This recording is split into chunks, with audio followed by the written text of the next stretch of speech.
नमस्कार साथियों, मैं आपका साथी दिनेश बोहरा। कर्नल सोनाराम चौधरी, आप देखिए 96 से पहले देश की सेवा के लिए सेना के अंदर तमाम पदों पर रहे और उसके बाद में 96 के बाद में राजनीति में आ जाते हैं और लगातार लोकसभा के 3 चुनाव जीते। शायद जहां तक मेरी जानकारी है, बाड़मेर जैसलमेर से आज दिन तक 2 चुनाव से ज्यादा कोई नहीं जीता और उसके बाद लगातार राजनीति के अंदर सक्रिय रहते हैं, लगातार चुनाव जीतते हैं और उसके बाद में 2008 के अंदर पहली बार जब बायतू की विधानसभा बनती है वहां से चुनाव जीतते हैं और उसके बाद लगातार आवाज उठाते रहते हैं, तमाम चुनाव लड़ते हैं। इस इंटरव्यू के अंदर हम जानने की कोशिश करेंगे कि कर्नल सोनाराम चौधरी का कैसा राजनीतिक जीवन रहा, उससे पहले सेना के अंदर कहां कहां रहे और देश की सेवा की और राजनीति के अंदर क्यों आना पड़ा और उनके राजनीतिक जीवन के बारे में, तमाम चीजों के बारे में थोड़ा डिटेल से जानेंगे। कर्नल साहब, मतलब बीजेपी के भी एमपी रहे हैं, अभी 2014 के अंदर बीजेपी के एंट्री हुए और अभी घर वापसी हुई है। कर्नल साहब, सबसे पहले तो मुझे ये बताइए, आप कहाँ के बेसिकली रहने वाले थे और किस तरीके से आपको सेना में जाने की इच्छा कैसे हुई? मैं एक छोटे से गांव श्री मोहनगढ़ जैसलमेर में वहाँ पैदा हुआ था, एक साधारण किसान परिवार में। वहाँ से स्कूलिंग की, फिर मैंने इंजीनियरिंग किया, bachelor of engineering MBA engineering Jodhpur से किया।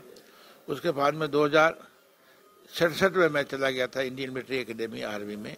वहाँ पर मैं 68 में मैं सेकंड लेफ्टिनेंट का कमीशन लिया, फिर सेकंड लेफ्टिनेंट, फिर लेफ्टिनेंट, उसके बाद कैप्टन, फिर major, lieutenant colonel, full colonel था और मेरी सर्विस बाकी थी। तो सब सेना में जाने की इच्छा क्यों हुई थी? किस इच्छा वो गया था क्योंकि मैं पारिवारिक थी और मैं वर्दी को पसंद करता था। आर्मी, हाँ, अच्छी लाइफ है आर्मी, कोई रिग्रेट नहीं मेरे को, बहुत अच्छी सर्विस मिले की। किसी को देश की सेवा भी करनी चाहिए और वहाँ रहना खाना मतलब अच्छी। लेकिन सब सेना और राजनीति दोनों मैच नहीं खाते। ऐसी कोई बात नहीं है, आपको ढलना पड़ता है। जब मैं आया, बिल्कुल आप कई लोग मुझे पूछते हैं आप दोनों में कैसे एडजस्ट हो गए।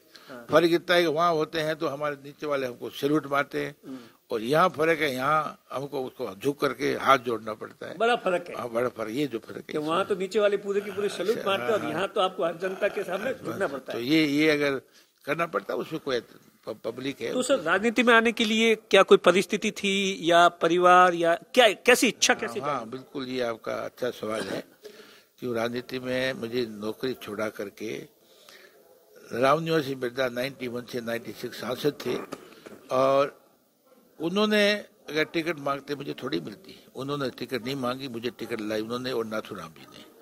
और उसका एक वजह है कि मेरी घरवाली जो है वो नागपुर से, कुचेरा से है, जहाँ से नाथूराम जी मिर्जा और रामदेव से आते हैं। वो कनेक्शन था, तो मैं राजनीति आने से कम 30 साल पहले उनसे मैं संपर्क में था और उन्होंने मुझे बहुत पसंद किया कि हमारी भी उम्र हो रही है कि कल सोनाराम जी को अगर लाते हैं तो ये सेवा करेंगे। और मुझे उन्होंने कहा था कि मैं आपको टिकट दे रहे हैं, जीत जाओगे। आपको एक ध्यान रखना है कि गरीब लोग तबके के किसानों का हमेशा ध्यान रखना और ऐसा काम मत करना जिससे कि किसान को और हमको नीचे देखना पड़े। ये मैंने ध्यान रखा और मैंने कोशिश की आज इतने साल में। मेरे जहाँ तक मुझे आज कोई भी अंगली नहीं उठा के कह सकता कर्नल सोनाराम चौधरी। हाँ, ये जरूर था, कुछ अफसर काम नहीं करते तो उससे मैं झगड़ा भी करता था और कुछ हमारे बड़े नेता है, बड़े वाले जो राजनीतिक नेता है, जिन्होंने कांग्रेस को काफी कमजोर किया और यही वजह थी मैं कांग्रेस छोड़ करके जो 2014 में जो आया था, तो मैं 2008 से 2013 मैं विधायक था और 2012 में मैं आला कमान गया कांग्रेस में। मैं कांग्रेस की स्थिति 25 MLA ले गया और मैंने कहा साहब स्थिति खराब है, 25 सीट आएगी और 2021 में निपट गए मुख्यमंत्री जो और हाँ जो भी थे आप जानते हो। और इसके बीच में वसुंधरा जी मेरी, वहाँ मैं 3 बार के साथ सांसद रहा था, हालांकि अलग पार्टी में 96 से 2004 तक। तो वसुंधरा जी ने मुझे पसंद करते थे कि आप आ जाओ, आपको टिकट देंगे। तो क्योंकि उधर कांग्रेस की नाव डूब रही थी और इधर मैंने कभी आ जाते हैं, दूसरी पार्टी है, हाँ, मेरा सेवा भाव से मैं राजनीति करता हूँ। तो आया, जीता दिया। 10 साल में रहा, 2014 से 2023 आ गया है। इस दौरान मैंने देखा कि बीजेपी जो है शुरू में अच्छा काम किया उन्होंने अच्छे दिए, पर कुछ ये मुद्दों से भटक गए। ये किसान, मैं तो कहूँगा किसान विरोधी तो गलत नहीं होगा। किसान का आंदोलन हुआ, एक्ट बने, 700 किसान मरने के बाद में एक्ट वापस लिए, और उसके सिवाय जो वहाँ पर किसानों को कहा था कि 1.5 गुना डबल कर देंगे, डबल कुछ हुई ही नहीं। MSP लगाए वो उन्होंने लगाए नहीं। और इसके सिवाय जो एक ये दो धर्म, मैं बड़ा फौज में रहा हूँ, धर्म निरपेक्ष हूँ। वहाँ पर फौज में हमारे पास क्रिश्चियन भी है, सिख भी है, हिंदू भी है, मुसलमान भी है। पर ये जो जिस तरह से राजनीति करते हैं, अभी आप देखो 302 MP है अभी सरकार में, आज की तारीख में सेंटर में एक मुसलमान नहीं। अभी 200 में आपके एक भी मुसलमान को नहीं दी। योगी जो मुख्यमंत्री है यूपी का, वो कहता हम 80 हैं, तुम 20 हो। अब 80 का हिंदू है और 20 मुसलमान है। एक बड़े कर्नल साहब, थोड़ा सा इससे आगे बढ़ते हैं। जब आपने राजनीति ज्वाइन की थी, उस समय की राजनीति अलग थी, अब राजनीति बदल गई है। राजनीति के अंदर पैसा चाहिए, उस वक्त तो सेवा भाव थी। उस वक्त क्या कुछ होता था, जब आप थोड़ा सा उसके बारे में बताइए। जब 3 सांसद थे, उस वक्त नेताओं की बड़ी इज्जत भी होती थी। बिल्कुल आप सही कह रहे हैं। आज 20-25 साल पहले क्या राजनीति थी, आज में बहुत फर्क आ गया है। उस वक्त तक कोई हमारा खर्चा भी नहीं करना पड़ता था। अभी मैं चुनाव लड़ा हूँ, बहुत खर्चा करना पड़ता है, और उसमें जो खर्चे के सामने अगर ईमानदार आदमी होता है तो उसके लड़ना बहुत मुश्किल काम है। और ये नई जनरेशन जो आ रही है, कुछ तो ठीक है, कुछ नई जनरेशन भटक गई है, उनकी मांगे बहुत बढ़ गई, इतनी कमाई है नहीं, नौकरी है नहीं, तो वो जब वोट देते हैं तो गलत सोचते हैं। कई जगह मैंने देखा है। उस वक्त क्या होता था कर्नल साहब, थोड़ा उसके बारे में बताइए। जब आप पहले 3 चुनाव लड़े थे, उस वक्त न तो इतना पैसा खर्चा होता था, न लोग एक बार जवान दे देते थे तो पक्की होती थी गाँव। हाँ, पहले गांव में जाकर के अगर 4-5 मुखियाओं को बात कर देते थे तो बात पक्की थी। अब तो हर घर में नेता है और युवा है। घर में भी वोट, 4 वोट है तो बेयान भी हुआ। अब आप देख लो, इसमें उदाहरण ले लो आप बैतू का। बैतू के किस तरह से आपने जो कुछ कांग्रेस बीजेपी जो राष्ट्रीय पार्टियां हैं, एक RLP पार्टी आ गई, उसमें और कुछ नहीं है। 16-17-18 साल से जो वोट का मिलता हक मिलता है, वहां से लेके 30 साल की उम्र है, उनका अलग सोच है। वो ये नहीं देखते हैं कि इसमें क्या भला है न बुरा है। कई लोग तो इस तरह से बड़ा बदलाव आया है, ठीक नहीं है।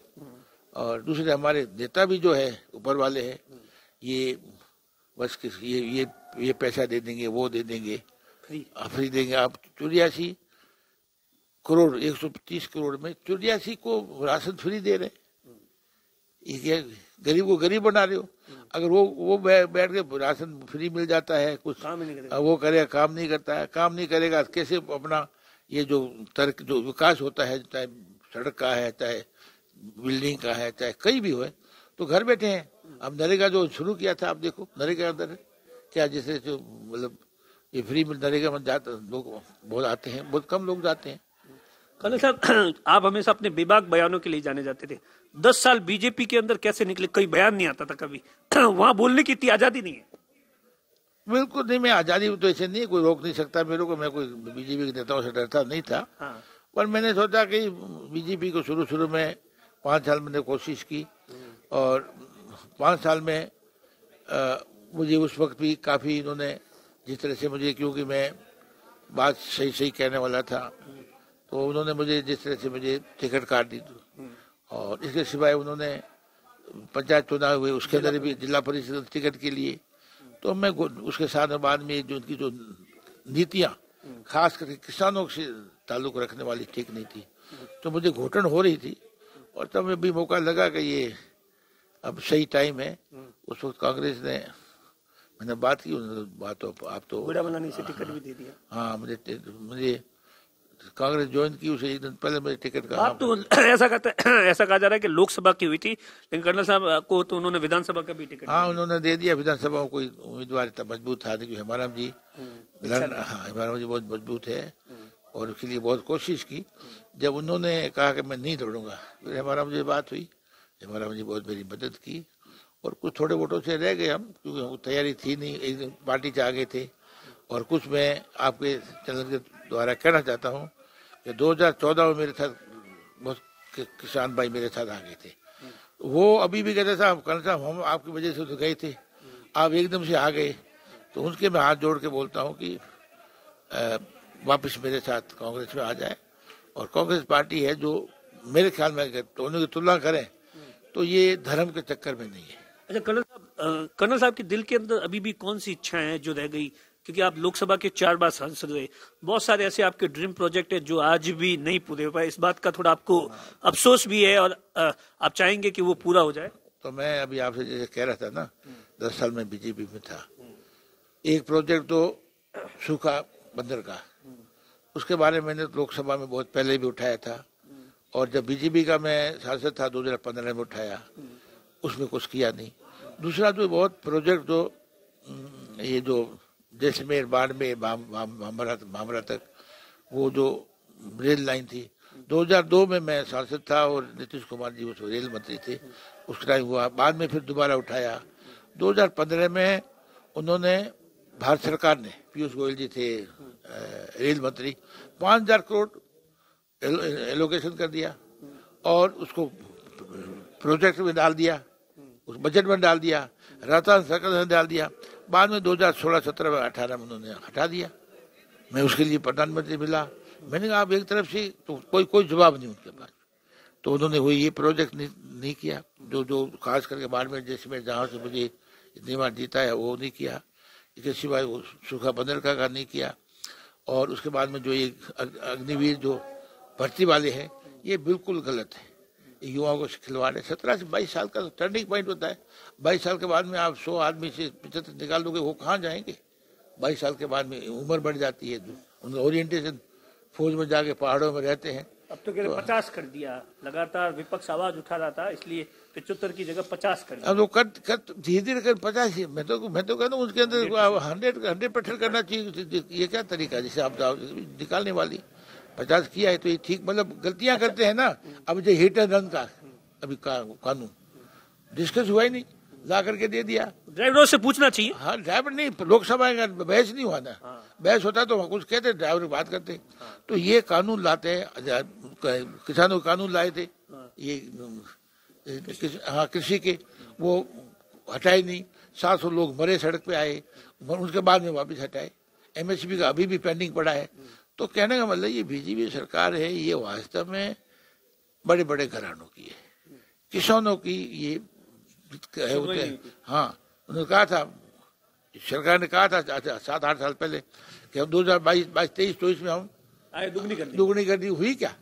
तो मतलब कहने का मतलब है, मैं क्यों छोड़ी, इसके कई वजह है, इसमें जो मेजर चीजें मैंने आपको बताई है। कैलाश जी होंगे सामने अगर आप चुनाव लड़ते? अब पता नहीं, जो भी आएगा उसके लिए तो निरोड़ तो खड़ा होना नहीं है, कोई आएगा, अभी तय नहीं किया मैंने, लगातार मुलाकातों का दौर जारी है। हाँ, वो तो उसमें कोई दिक्कत नहीं, मेरे पुराने साथी।